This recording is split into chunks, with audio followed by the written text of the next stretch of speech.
My son, Mark, wouldn't even look at me. He just stared at the polished concrete floor of his apartment, a place so white and empty it felt more like a showroom than a home. His fiancée, Jessica, was the one who spoke, her voice as smooth and cold as the marble island she leaned against. "Eleanor," she said, without a trace of sympathy. "From a wellness perspective, absorbing your stress state isn't a sustainable energy practice for us right now." She glanced at Mark, a silent command. "A resource allocation problem. That's what I was to my only son after losing everything. Not his mother, but a bad investment draining their emotional bank account. To understand how I ended up there, listening to my life be dismissed in corporate jargon, we need to go back 1 week, to the phone call that stole my future. That phone call came on a Tuesday, a day that started as unremarkable as any other. The sun was streaming through the blinds of my small condo, the one I'd finally paid off 6 years ago. It wasn't fancy, but it was mine. Every square inch of it represented 40 years of diligent work as a research librarian, 40 years of packing my lunch, of using coupons at the grocery store, of carefully contributing to my 401. My independence was the house I'd built for myself, brick by careful brick. It started with a text message, an unassuming little ping from my phone as I was watering my patio gardenias. It was from Mark. "Mom, in a huge jam. At the bank trying to close on the new condo and a wire transfer got flagged. Can't talk, in a meeting. They need to call you to verify some security stuff. Please just help them out, it's urgent. Love you." My heart did a little flutter of anxiety for him. He and Jessica had been so stressed about getting this new place, their first step into a shared future. Of course, I would help. What mother wouldn't? 5 minutes later, the phone rang. The man on the other end had a voice like warm honey, calm, professional, deeply reassuring. He introduced himself as Peter from the bank's fraud prevention department. "Ma'am, I am so sorry to bother you," he began.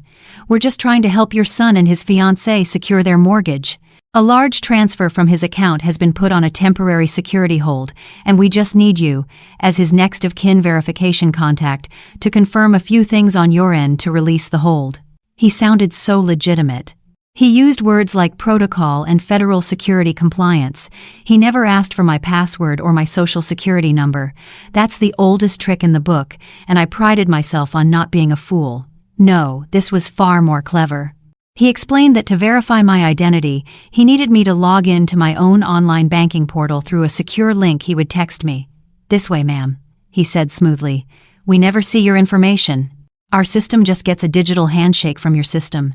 It's the latest in cybersecurity." He stayed on the line with me, patiently walking me through every step. I could hear the faint, familiar sounds of a call center in the background, keyboards clicking, a distant phone ringing. It all felt so real. "Okay, Eleanor," he said, using my first name now, like we were teammates. "Just click on the Authorize External Verification button. That should do it. You're a real lifesaver. Mark is a lucky guy to have a mom like you." I felt a swell of pride. I was helping my son. I was the capable, tech-savvy mom who could solve a problem. I clicked the button. "Perfect," he said. "All set. The funds should be released within the hour. You have a wonderful day, Eleanor." And then he was gone. The polite thief hung up, and I went about my day, happy to have smoothed the way for my son. The feeling of satisfaction lasted until the next morning. I logged on to pay my monthly utility bill, a routine I'd performed 1,000 times. But this time, the page loaded differently. I blinked, thinking it was a glitch. I refreshed the screen. But the number didn't change. My checking account, $17.42. My savings account, $0. My retirement fund, the one I'd nurtured like a fragile seedling for 4 decades, liquidated, transferred, gone. The room went silent. I could feel the blood drain from my face, a cold rush that left me dizzy. My hand was still on the mouse, the little blinking cursor a mocking metronome over the ruins of my life. A lifetime of careful work, of saying no to vacations and fancy dinners, of responsible choices, all erased by a single polite phone call. My first thought was to call Mark. My hands were trembling so badly I could barely dial his number. He picked up on the 3rd ring, his voice distracted. "Hey, Mom, what's up? I'm in the middle of something." "Mark," I stammered, the words catching in my throat. "The bank?" My money? It's all gone. What are you talking about? The man from your bank, the one you had call me yesterday to fix the wire transfer. There was a pause on the other end of the line, a silence that stretched for an eternity. Then his voice came back, sharp with a new, terrifying clarity. Mom, I wasn't at the bank yesterday. I didn't text you about any wire transfer. I sank onto my kitchen stool, the one I'd had for 20 years. The phone slipped from my fingers and clattered onto the linoleum floor. I didn't even bend to pick it up. I just sat there, staring at the screen, at the digital tombstone for a life of careful saving. I was a librarian. My entire career was built on research, on verifying sources, on spotting a lie from a mile away. And I had just been tricked out of my entire life because a stranger had used my son's name. The shame was a physical thing, a hot, suffocating blanket that was even heavier than the fear. I had prided myself on standing on my own 2 feet. Now, the floor beneath them had vanished completely. I had nowhere else to turn. So I did what any mother would do. I went to my son. An hour-long bus ride and a short walk later, I was standing in the lobby of his new building. It smelled like clean steel and money. Everything was gray and glass, a world away from the cozy clutter of my condo. When Mark opened the door to his apartment on the 12th floor, he pulled me into a hug, but it was stiff, awkward. I felt like a piece of oversized luggage he didn't know where to put. Jessica was there, of course. She glided out from the kitchen, wearing a cream-colored cashmere sweatsuit that probably cost more than my monthly mortgage used to. "Eleanor," she said, her smile not quite reaching her eyes. "We were so devastated to hear the news. Mark told me everything. Just a terrible, terrible situation." She gestured to a low-slung white leather couch that looked like it had never been sat on. I perched on the edge of it, my purse clutched in my lap. The room was immaculate. There were no photos on the walls, no books on the shelves, just a few carefully selected art pieces and a single, dramatic orchid on the coffee table. It was the kind of house where you were afraid to leave a fingerprint. I explained everything again, the shame of it scraping my throat raw with every word. The fake text, the polite voice on the phone, the digital sleight of hand that had vaporized 40 years of my life. Mark paced back and forth, running his hand through his hair. I could see the guilt etched on his face, a familiar flicker of the little boy I once knew who couldn't stand to see me upset. I just need a place to stay for a little while. I finished, my voice barely a whisper. Just until I can figure things out. Just until I can get back on my feet. That's when Jessica sat down. Not next to me on the sofa, but in a severe-looking armchair opposite me, as if this were a job interview. She placed her hands on her knees, a picture of serene composure. "Okay," she said, her voice dropping into a tone I'd heard on her wellness podcasts. It was calm, measured, and completely devoid of warmth. "Let's reframe this. This is a crisis, yes, but every crisis is an opportunity to optimize our response.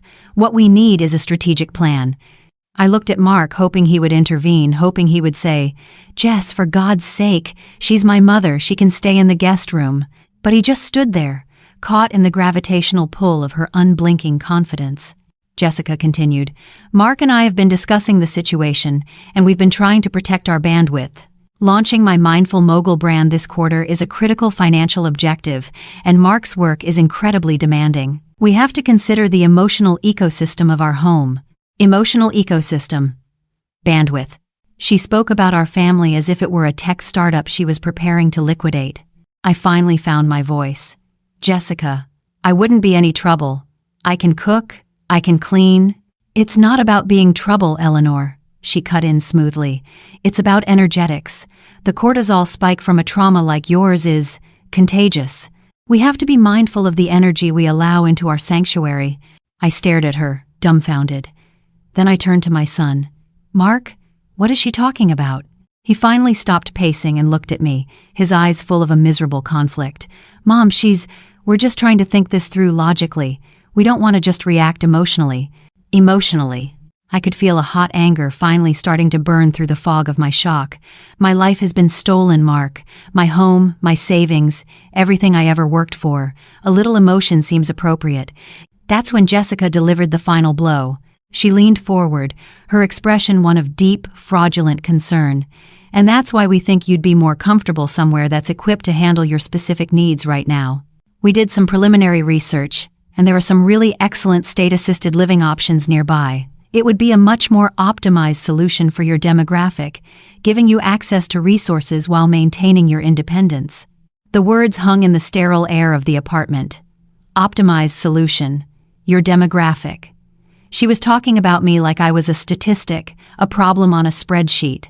I looked at Mark, waiting, begging with my eyes for him to say something, anything, to defend me. He just looked down at his expensive shoes. "It would only be temporary, Mom," he mumbled. "Just a place to land." I stood up slowly, my old knees cracking in protest. I picked up my purse from the cold leather cushion. In that moment, looking at my son's averted face, I felt a grief that was sharper and more profound than losing all my money. I had lost him too. He had been replaced by this hollowed-out man who spoke of his own mother's desperation as an inconvenience that might disrupt his girlfriend's brand launch. I walked to the door without another word. The small click of the handle was the only sound in the room. It was the only protest I had left. As I stepped out into the hallway, I didn't look back.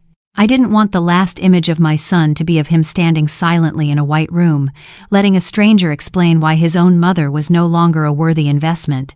I didn't want the last image of my son to be of him standing silently in a white room, letting a stranger explain why his own mother was no longer a worthy investment. The automatic glass doors of his building hissed shut behind me, a final, definitive sound that sealed me out of his new life. The city felt louder, the concrete harder, the autumn air colder than it had an hour before. I ended up at a place called the Traveler's Nook, a bleak, 3-story motel off the interstate that smelled of pine-scented disinfectant and quiet desperation. My room was a beige box. The bedspread was a thin, scratchy quilt with a faded floral pattern and a cigarette burn near the corner. A single lamp cast a sickly yellow light on the peeling veneer of the dresser. This was it. This was the bottom. 40 years of responsible living had bought me a single night in a room that felt like a waiting room for the end of the world. I opened my one small suitcase on the bed. Inside were the few things I had left: 2 changes of clothes, a toothbrush, and a handful of toiletries the police had given me from a donation kit. But at the very bottom, tucked into the lining, was a heavy, folded piece of vellum paper. I'd grabbed it from my nightstand drawer in the confusing hours after I'd discovered the theft, acting on an instinct I didn't understand. It was the only thing I'd thought to save. My fingers trembled as I unfolded it. The paper was soft with age, crisscrossed with creases from being opened and closed 1,000 times over the decades. On it, drawn in faded black ink, was a map. It wasn't a map of any real place on Earth. This was a map of a world born in a university library 40 years ago, a world of sprawling forests, jagged mountains, and forgotten cities. In the corner, in elegant, spidery script, were the words, "Ethelgard's Folly." Holding it, the thin, scratchy blanket on the motel bed seemed to fade away, replaced by the worn green felt of a common room table, the air thick with the smell of old books and brewing coffee. I was 21 again, and he was there, Sam. His dark hair was always falling into his eyes, and those eyes, they burned with an intensity that made the world feel bigger, brighter, full of possibility. He was the architect of the game's rules, a genius with numbers and systems that made my head spin. But I was the historian. I was the one who gave his world a soul. I spent weeks in the library stacks, poring over ancient folklore and forgotten languages, creating the lore for our world. I named the rivers, I wrote the histories of the fallen kings, and I drew the map. Every line, every name, from the Whisper Wood to the Iron Spire Mountains to the sunken city of Eridor, came from my pen. Ethelgard's Folly, we called it, laughing, because our game was impossibly complex, a sprawling epic that took days to play. No company would ever touch it. It was too ambitious, too nerdy, too much. It was ours. I remember one night, hunched over the finished map under the dim light of a study carrel, Sam traced the coastline of the sunken city with his finger. "Ellie," he'd said, his voice quiet with awe. "This is our masterpiece, the soul of this game. It's all you. It's your map. Without this, it's just a spreadsheet." He promised me then, with all the fierce certainty of a 22-year-old, "This is our ticket to everything. Just a silly, forgotten dream maybe, but it's ours." The cold of the beige room seeped back into my bones, and the memory dissolved, leaving a bitter ache in my chest. A silly, forgotten dream. That's all it was. Sam had moved out west a year after graduation to chase some tech job, and I had stayed. I met my husband. I had Mark, and I built a sensible, stable life. The map became a secret talisman, a reminder of the girl I used to be, the one who dreamed of creating worlds instead of just cataloging them. Now, sitting on that lumpy motel bed, the map felt like a cruel joke. It was a relic from a life I hadn't chosen, a ghost of a future that had never happened. I stared at the name I'd written at the bottom all those years ago, Eleanor Vance, a name that no longer existed. I was Eleanor Miller now, a broke, homeless widow with a son who saw her as a drain on his emotional bandwidth. I started to fold the map, to put the ghost back in its grave at the bottom of my suitcase. But as my fingers traced the elegant curve of the sunken city, another one of Sam's phrases echoed in my head, something he'd said with a defiant grin after a professor had called our project a waste of time. "They can imitate the rules," he'd said, "but they can't fake the soul." I stopped folding. My heart gave a strange, painful lurch. An idea began to form in my mind, a wild, desperate, ridiculous idea. It was the kind of long shot you only take when you have absolutely nothing left to lose. I spread the map back out under the dim motel lamp. This time, I wasn't looking at it with nostalgia. I was looking at it with the trained eye of a research librarian. I was looking for a clue. I was looking for a clue, and for the first time since the polite thief had dismantled my life, I knew exactly where to go. The next morning, I walked 2 miles to the downtown branch of the public library. The moment I stepped through the heavy glass doors, a sense of calm settled over me. This was my territory. The quiet hum of the ventilation system, the scent of aging paper and bookbinding glue, the solid, dependable weight of the wooden tables beneath my palms. This was a language I understood. This was a place where knowledge was currency, and for 40 years, I had been a master of the trade. I found an empty carrel in the back, near the reference section. I carefully unfolded the map, my central emotional symbol, on the desk beside the public computer. Its hand-drawn lines and faded ink felt like a silent rebuke to the cold, sterile world of my son's apartment, a world of digital transactions and emotional bandwidth. This map was the opposite of that. It was tangible. It was real. It was proof that I had once created something of value. My first approach was logical, methodical, and a complete failure. I started by searching for him. Samuel Chen. The problem, as any librarian could have told you, was that the name was common. The search results were a digital blizzard. There were 100 Samuel Chens who were doctors, 1,000 who were engineers, another 500 who were accountants. There were Samuel Chens in California, Texas, and New York. It was like trying to find a single grain of sand on a beach. After an hour of scrolling through faces that weren't his, a familiar, cold dread began to creep in. This was hopeless. He was a ghost, lost to the noise of the world. I leaned back in the creaky library chair and stared at the map. I traced the jagged peaks of the Iron Spire Mountains with my finger. I'd spent a week designing their geology, basing it on the topography of the Andes. I'd given them a history, a reason for their name.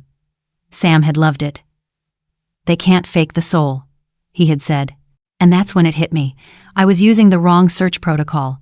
I was looking for the artist when I should have been looking for the art. A common name was a needle in a haystack, but the names on this map, they were unique. They were fingerprints.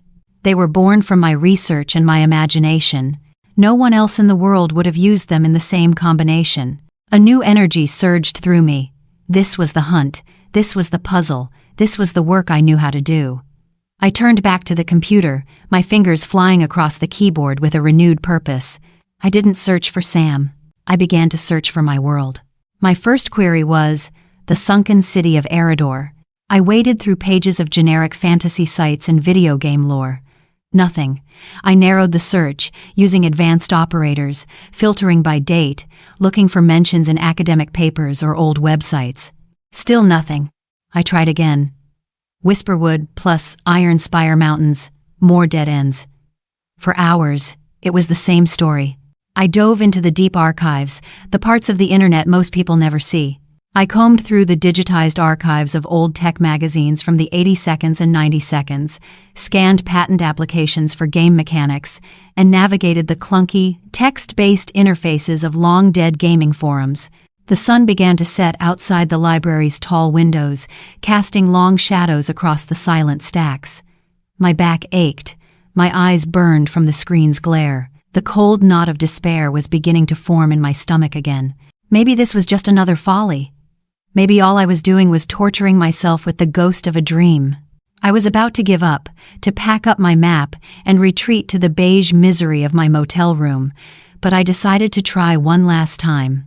I typed in the most obscure name on the map, a name I'd pulled from a footnote in a dusty book on medieval alchemy. It was the name of a small, cursed swamp on the game's eastern edge, a place Sam and I had created as a joke, a trap for unwary players. The Mire of Ethel. I hit enter. The first page of results was the usual junk, but then, on the second page, I saw it. A single link, buried between a fantasy name generator and a college thesis on Beowulf.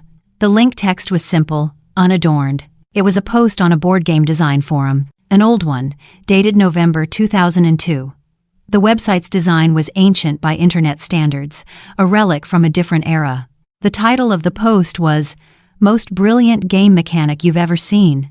My heart started to pound, a slow, heavy drumbeat against my ribs. I clicked the link. An anonymous user had written, "There was this indie game years ago called King's Folly. Never made it big, but it had this resource system that was pure genius. The designer once mentioned in an old interview that the whole concept was based on a prototype he built in college. Said it was originally set in this crazy detailed world, and the best part was a cursed swamp you had to cross. He called it the Mire of Ethel." I stopped breathing. I put my hand on the desk to steady myself. It wasn't just a mention. It was a connection, a breadcrumb. Someone else in the world knew that name, and he had given me another one, King's Folly. It was a different name, a commercial one, but the echo of our original joke, Ethelgard's Folly, was unmistakable. The library was officially closing. The overhead lights flickered once as a warning, but I didn't move. I just stared at the screen, at that 15-year-old post from a stranger. It wasn't a solution. It wasn't a rescue, but it was a thread. And a librarian knows better than anyone that if you pull on a single thread, you can unravel the whole world. The hunt was on. The hunt was on. A librarian had asked me to leave, her voice apologetic but firm as she turned off the lights in the reference section. I walked back to the traveler's nook under the orange glow of the streetlights, the single thread of hope, a fragile thing against the grim reality of my motel room. That night, I barely slept. The scratchy quilt felt thinner, the sounds from the interstate louder. But for the first time in a week, the despair wasn't a suffocating blanket. It was a current, and I was finally swimming against it. I was the first person at the library doors the next morning, my hand wrapped around a lukewarm cup of gas station coffee. I sat down at the same computer, the screen a familiar gray slate of possibility. I took a deep breath, and instead of my arcane, academic phrases, I typed the 2 words the stranger in the forum had given me. King's Folly. The internet answered. It wasn't an explosion, but a cascade. Suddenly, I wasn't in a digital void anymore. I was in a small, vibrant, fiercely dedicated world. There were fan-made websites with grainy graphics from the late 90 seconds. There were detailed reviews on niche tabletop gaming blogs, praising the game's revolutionary but unforgiving mechanics. There were scanned images of the game box, the board, the playing pieces. I clicked on an image of the game board, enlarging it until the pixels blurred. My breath caught in my throat. It was my world. It was polished, professionally illustrated, and colored in rich, dramatic tones, but it was undeniably mine. The geography was the same, the jagged coastline I'd spent a week perfecting, the strategic placement of the 3 major cities, the winding path of the Serpentine River, it was all there. The names had been changed, sanded down for a commercial audience. My Whisperwood was now the Murmuring Forest, the Ironspire Mountains had become the Dragon's Teeth. And the sunken city of Eridor was simply the ruined harbor. The soul was gone, but the skeleton was mine. I felt a dizzying mix of violation and vindication. Someone had taken our dream and sold it. But in doing so, they had proven it had value all along. But who? The box art credited a publisher I'd never heard of, Iron Crown Games. A quick search showed they had gone out of business in 2008. Another dead end. My heart sank. It was like chasing a ghost through a graveyard of failed companies. But I wasn't just anyone. I was a librarian. I knew how to find things that didn't want to be found. I navigated to the library's premium databases, the expensive subscription services that contain the deep archives of business and law. I pulled up the state's historical business registration records. I searched for Iron Crown Games, and there it was, a digital copy of the original incorporation document from 1996. My eyes scanned the list of founding officers, president, CEO, treasurer, and then a single line that made the world stop. Head of Creative Design, Samuel Chen. I had him. But that was the old company. The ghost. Where was he now? I opened a new search tab, the blinking cursor seeming to hold its breath with me. This time my query was different. It was targeted. Samuel Chen plus board game designer. The first result wasn't a dusty forum post. It was a recent article from a major business magazine, the kind they have in airport lounges. The headline seemed to glow on the screen. The Quiet King of Tabletop. How Samuel Chen built Gilded Griffin Games into a $500 million empire. I clicked the link. The page was filled with a glossy, high-resolution photograph of a man standing in a stunningly modern office, a panoramic view of a lush, green valley behind him. He was older, of course. The dark hair that used to fall in his eyes was now shorter, flecked with gray at the temples. He wore a simple, expensive-looking sweater, and a smile that wasn't the wild, manic grin I remembered, but something quieter, more confident. But the eyes were exactly the same. They still burned with that same impossible intensity. I read the article, my mind struggling to process the words. It told a story of a brilliant, reclusive designer who had revolutionized the industry. It talked about his company, Gilded Griffin Games, known for its legendary quality and fanatical devotion to gameplay. It mentioned his sprawling, eco-friendly campus headquarters. It quoted industry experts who called him a once-in-a-generation genius, $500 million. I leaned back, the creak of the library chair a small, insignificant sound in the face of this revelation. Sam hadn't just gotten by. He hadn't just made a living. He had taken our silly, forgotten dream, our Ethelgard's folly, and built a kingdom on top of it. He was a king, and he was living in a castle built on the foundations of my map. The breadcrumb trail hadn't just led me to a friend from my past. It had led me to a titan. It had led me to a titan. I sat there, bathed in the sterile blue light of the computer screen, a 63-year-old woman in clothes from a charity bin, staring at the face of a billionaire who I once shared pizza with on the floor of a dusty college dorm room. The distance between us wasn't just 40 years. It was a different galaxy. A chasm of success and failure so wide I felt a wave of vertigo just looking at the screen. My first impulse was to close the browser, to fold up my map, and to shuffle back to my beige box of a room. How could I possibly contact him? What would I say? "Hi, Sam. Remember me? I'm the woman whose world you built your kingdom on. By the way, I'm homeless, and my son thinks I'm a resource allocation problem. Can you spare a cup of coffee?" The shame was a physical weight, pressing me down into the creaky library chair. But then my eyes fell on the map, still lying open beside the keyboard. The sunken city of Eridor, the Whisperwood. The names were like a mantra, a reminder of who I was before all of this. I wasn't a victim. I wasn't a burden. I was a creator. That map was my proof of life. His kingdom was built on my foundations, and a librarian knows you always cite your sources. My resolve hardened.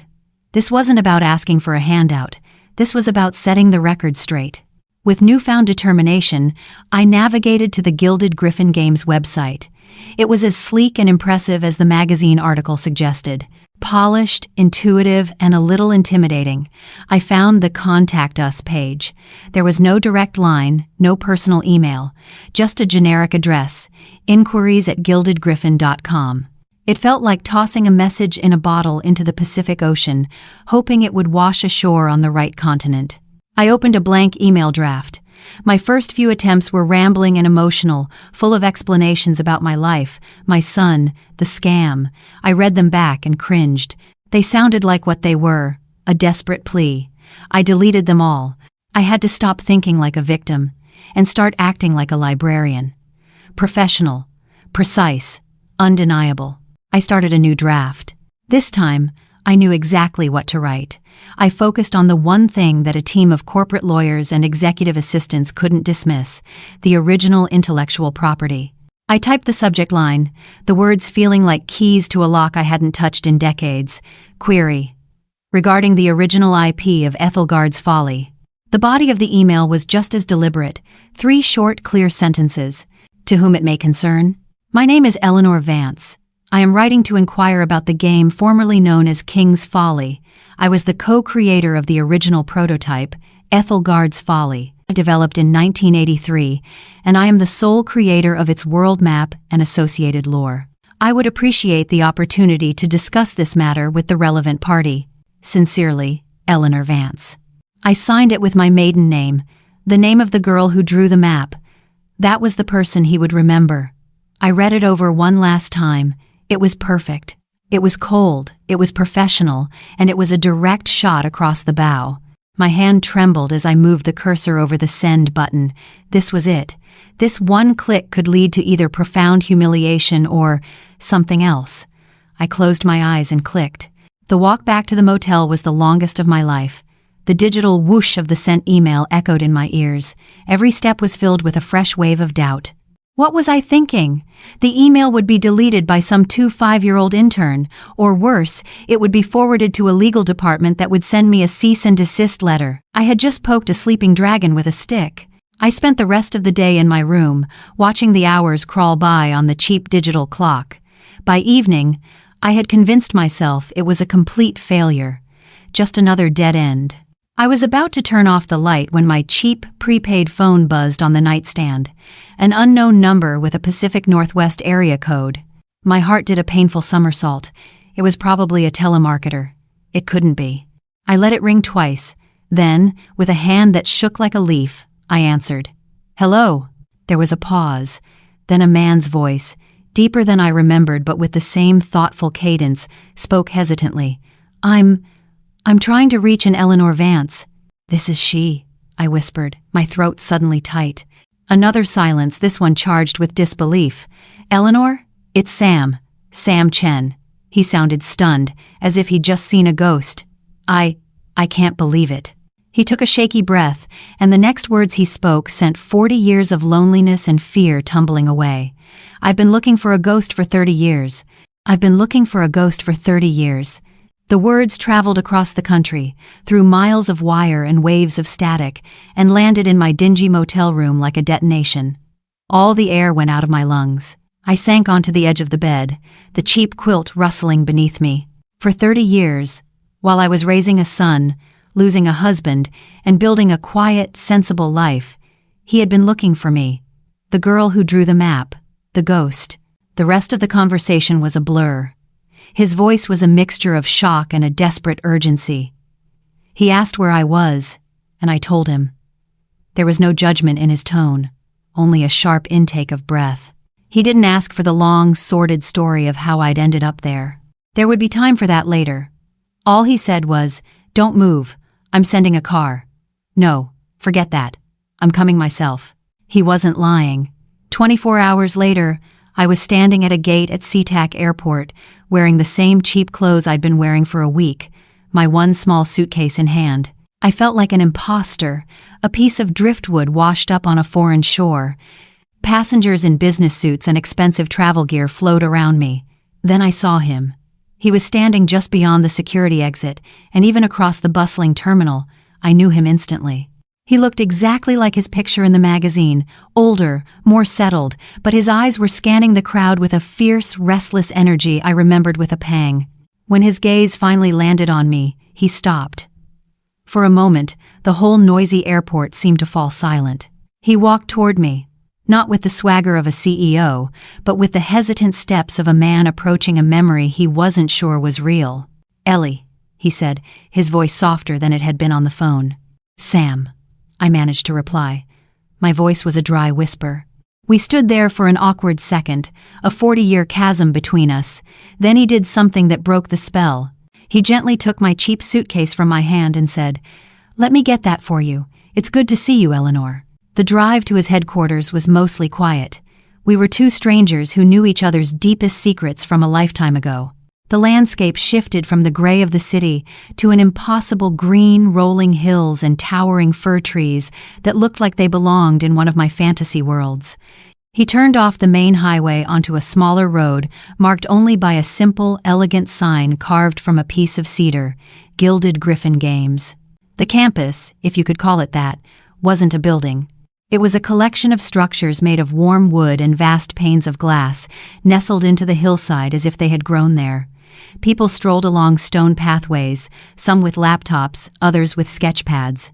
There was a low, creative hum in the air, the sound of ideas being born. It wasn't a corporate office. It was a sanctuary. He called it the Griffin's Roost. His own office was in the main lodge.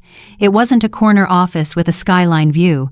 It was a sprawling, book-lined space that felt more like a professor's study or a master craftsman's workshop. One entire wall was a window looking out at the forest.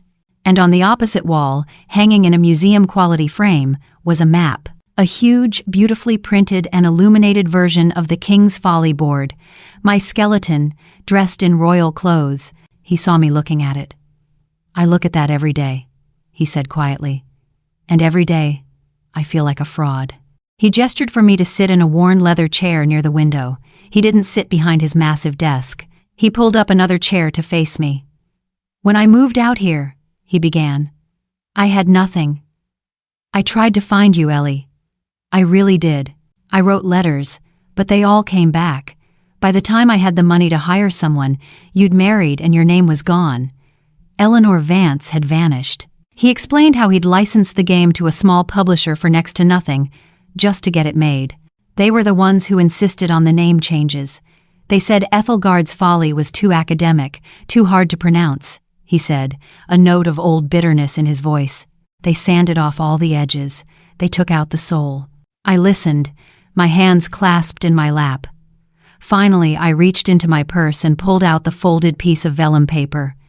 My hands were shaking as I unfolded it and laid it on the small table between us. The original map, Ethelgard's Folly. Sam stopped talking. He leaned forward, his eyes wide. He didn't touch it. He just stared, as if it were a holy relic. The faded ink, the soft creases, the spidery script of my younger self. The soul. "How?" he whispered, his voice thick with emotion. "After all this time, you kept it." "It was the only thing I thought to save," I said. He finally reached out and touched the paper with one finger, his touch so gentle I thought he was afraid it might crumble into dust. "This," he said, looking up at me, his eyes shining with unshed tears. "This is the real thing. The rest of it." He gestured to the framed map on the wall, to the beautiful campus outside the window. "It's all just a copy. A successful one, maybe, but a copy." He leaned back, took a deep breath, and looked me straight in the eye. "I built this company on our dream, Eleanor, but I only ever had half the plans. The mechanics, the systems, that was me. But the world, the history, the magic, that was always you. This place has been missing its historian. It's been missing its co-creator." He paused, letting the words sink in. "I'm not offering you charity, Ellie. I'm offering you a job, a position I should have created 20 years ago. I want you to be our head of legacy development. I want you to help me find the soul we lost. I want you to help me bring Ethelgard back." It wasn't a handout. It was a crown. He wasn't just giving me a safe place to land. He was giving me back the part of myself I thought I had lost forever. He was giving me back my name. He was giving me back my name, and in the weeks that followed, I started to remember the woman who had first owned it. My days at the Griffin's Roost were like drinking cool water after a lifetime of thirst. I had my own office, a beautiful space with a window that looked out into a grove of birch trees. My work wasn't just a title, it was real. I spent my hours in the company's archives, sifting through the 2 decades of history since King's Folly was first published. I was a detective, an archaeologist, piecing together the story of how our dream had been diluted over time. Sam and I fell back into a rhythm that was 40 years old but felt as natural as breathing.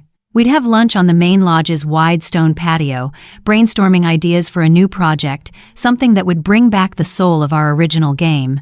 He'd get that old familiar fire in his eyes when talking about game mechanics, and I'd feel a forgotten spark ignite in me as I sketched out the history of a new clan of mountain dwellers. I was no longer a resource allocation problem. I was a resource. My knowledge, my memories, my imagination, they had value here. I had value.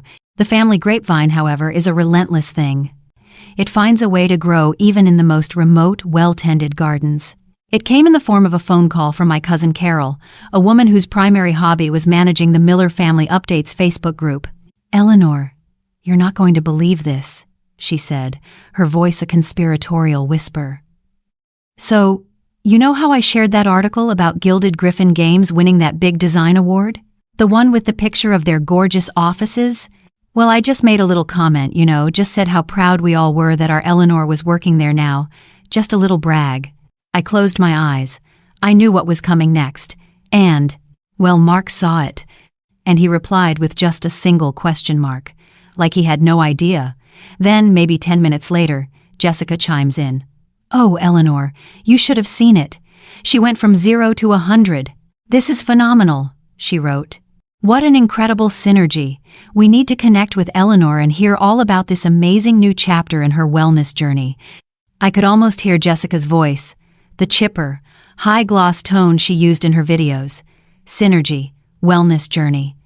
The words made the back of my neck prickle. Carol wasn't finished. Then she sent me a private message, asking all sorts of questions. Is this a high-growth sector? What's the company's valuation? Does Eleanor have a direct line to the executive team?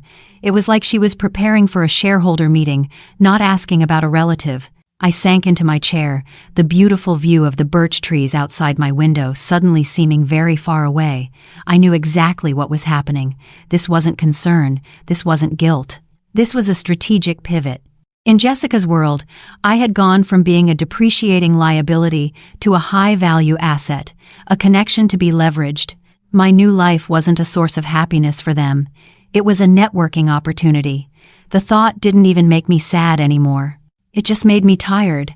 I had seen her playbook. I knew the next move.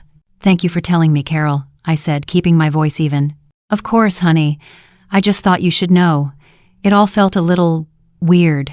Weird was one word for it. Predatory was another. I knew they would come. It was inevitable. Jessica was a mindful mogul, after all, and no mogul worth her salt would let an untapped resource like a $500 million company go unnetworked, especially when the entry point was her fiancé's mother, the one they'd so recently tried to outsource to the state. They would arrive with a carefully scripted apology, their faces arranged in masks of loving concern. They would talk about how they'd had time to reflect and process, how they realized family is the most important thing. Their performance would be flawless. I spent the rest of the afternoon staring out at the trees, but I wasn't seeing them. I was seeing the cold, white emptiness of my son's apartment. I was hearing the clinical, dismissive tone of his fiancé's voice. The slow burn of that injustice had been banking inside me for weeks. But now, it wasn't a fire of rage. It had cooled and hardened into something else. Something solid. Something like resolve. That evening, as I was packing up my briefcase, my phone buzzed. A text message from a number I hadn't seen in weeks. It was from Mark. "Mom, I saw Carol's post. That's amazing news. Listen, Jess and I have been talking a lot, and we feel just awful about how we left things. We were stressed. We weren't thinking clearly. We'd love to drive up this weekend and see you, apologize in person, and celebrate your new job. We miss you." I read the message twice. "We miss you." The lie was so bald, so transparent, it was almost insulting. I held the phone in my hand for a long time. The girl who drew the map would have been hurt by the deception. The librarian would have been offended by the shoddy research. But the woman I was now, the head of legacy development, the co-creator, she just smiled. The game was on, and this time I knew all the rules. The game was on, and this time I knew all the rules. I texted Mark back a simple, breezy reply. "That would be lovely. Saturday at 2 p.m. works. Just meet me at the main lodge. It's called the Griffin's Roost. On Saturday, I didn't wait for them in the lobby. I was in the cartographer's room, a beautiful, light-filled studio with walls covered in concept art and historical maps. I was leading a design meeting with a team of artists and writers, all of them young, brilliant, and bursting with ideas. We were gathered around a huge oak table, brainstorming the political structure for the dwarven clans of the Iron Spire Mountains, my Iron Spire Mountains. The energy in the room was electric, a current of pure, collaborative creation. I was in my element. I hadn't felt this alive in 30 years. At precisely 2 o'clock, one of the junior designers, a young woman named Chloe, quietly entered the room. "Eleanor, sorry to interrupt," she whispered. "You have some visitors, a Mark and Jessica Miller." I looked up from the map we were annotating. "Thank you, Chloe. Send them in." Mark and Jessica stepped into the room, and the creative energy seemed to flicker for a moment. They were an island of sterile, urban polish in our sea of rustic creativity. Mark wore a stiff blazer that looked unnatural on him, and Jessica was dressed in an artfully minimalist beige ensemble that probably had its own brand name. They stopped just inside the doorway, their eyes wide as they took in the scene. They were looking for a victim, a charity case they could performatively rescue. What they found was a woman in charge. I saw the flicker of calculation in Jessica's eyes as she scanned the room, the expensive equipment, the sheer scale of the operation. I saw the confused guilt on Mark's face. He was looking at me, really looking at me, and seeing a stranger, a competent, respected stranger who was not the helpless mother he had left in the lobby of his cold apartment. I smiled warmly at my team. "Let's take a 15-minute break, everyone. Great work." They gathered their notes and filed out, giving my son and his fiancée curious glances. Once the room was empty, the silence felt heavy, charged. I remained seated at the head of the great oak table. I didn't get up to hug them. I simply gestured to the 2 empty chairs opposite me. "Mark, Jessica, thank you for coming all this way." They sat down, their movements stiff and uncertain. This wasn't the dynamic they had prepared for. They were supposed to be magnanimously granting an audience to their poor, wayward mother.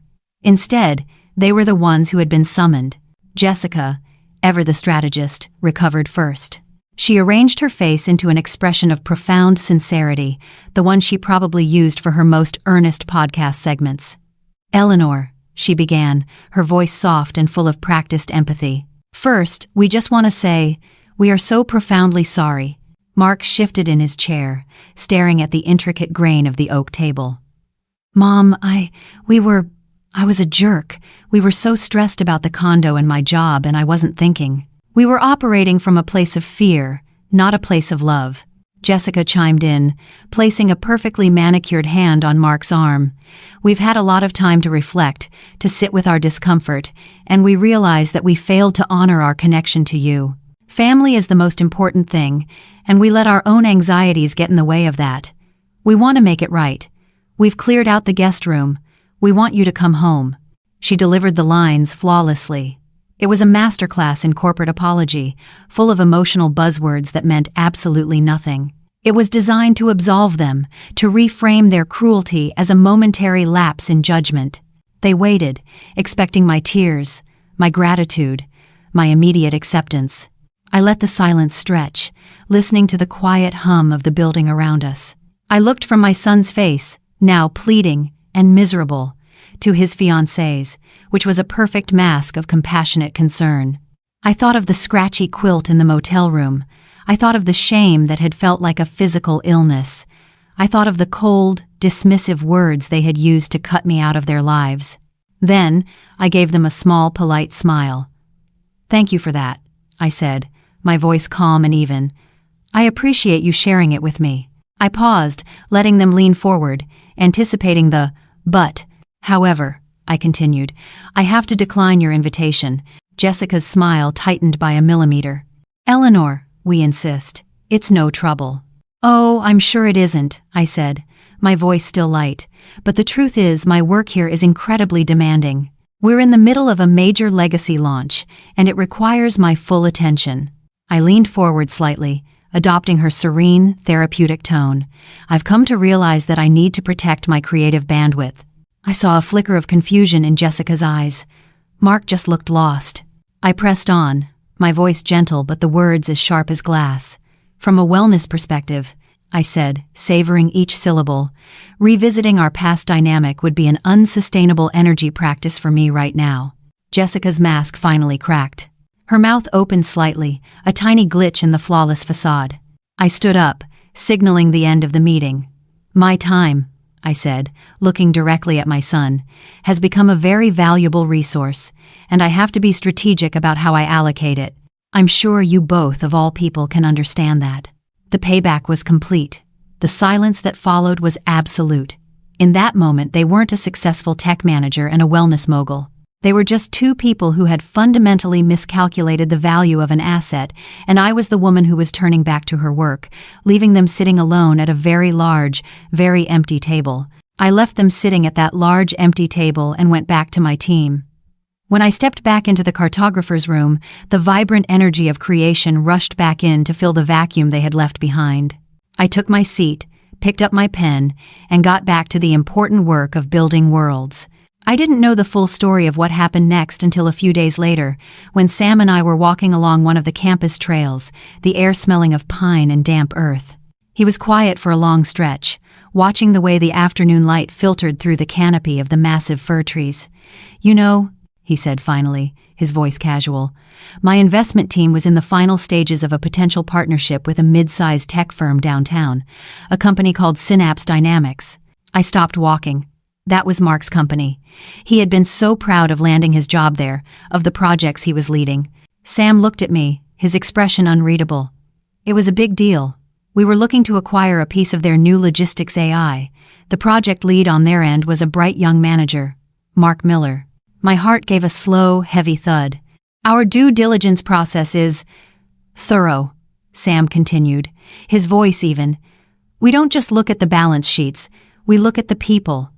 A company's culture is its most valuable asset, and that culture is defined by the character of its leadership. We do deep background checks, social media audits, the works. We need to know who we're getting into business with." He paused, kicking at a loose stone on the path. My team flagged a potential character issue with the project lead, something about a recent family crisis, a vulnerable parent, an elder care situation that was handled poorly. It raised a red flag about his judgment and his definition of loyalty, things we value very highly here at the Griffin's Roost. I just listened, my throat too tight to speak. "So," Sam said, turning to look me in the eye, "I made a call. I told my team we were pulling out. I cited a misalignment of core values, which was the absolute truth. He didn't need to tell me the rest. But through the ever-churning family grapevine, I heard it anyway. I could picture the scene as if I were there. Mark, walking into a glass-walled conference room on Monday morning, probably feeling on top of the world after what he assumed was a successful apology tour. His CEO would have been there, along with a woman from HR, their faces grim. They would have told him that the Gilded Griffin deal, the career-making, game-changing investment he had been working on for 6 months, was dead. When he asked why, his CEO would have looked at him with cold disappointment. "We don't know everything, Mark. All they said was that something came up during their due diligence on key personnel that made them question our company's values. You were the key personnel on this project. You tell me, is there anything in your personal life that would make a partner think you lack integrity?" The consequence wouldn't have been a dramatic firing. Corporate America is more subtle, more cruel than that. He would have been put on a performance improvement plan, a PIP. Anyone who's ever worked in an office knows that a PIP isn't a plan to improve your performance. It's a paper trail. It's the company's way of documenting your inevitable exit. His golden boy status at the company was gone. His future there was over. But the professional fallout was only half the story. The true devastation would have come that evening, back in the sterile white apartment that was supposed to be their sanctuary. Jessica, a master of self-preservation, would have already processed the new data. Mark was no longer a rising star. He was a depreciating asset. She wouldn't have yelled. She wouldn't have cried. She would have sat him down on the white leather sofa and spoken to him in that same serene wellness voice. "Mark," she would have said, her face a mask of mindful sorrow. "I've been meditating on our energetic alignment, and it has become clear to me that our partnership is no longer a high-vibrational space. Your current professional trajectory is projecting an energy of lack and scarcity. For the integrity of my own brand, I have to consciously uncouple from that. Consciously uncouple. Just like that. The engagement would be over. His fiancée, his career, his future, all of it terminated. He was left alone in that big, empty apartment, surrounded by all the beautiful, minimalist things they had bought together. He was finally, truly, a resource allocation problem, and he had been allocated to zero. He had traded his mother for a sanctuary that was now just a silent, white tomb, a monument to the price of a lesson he never thought he'd have to learn.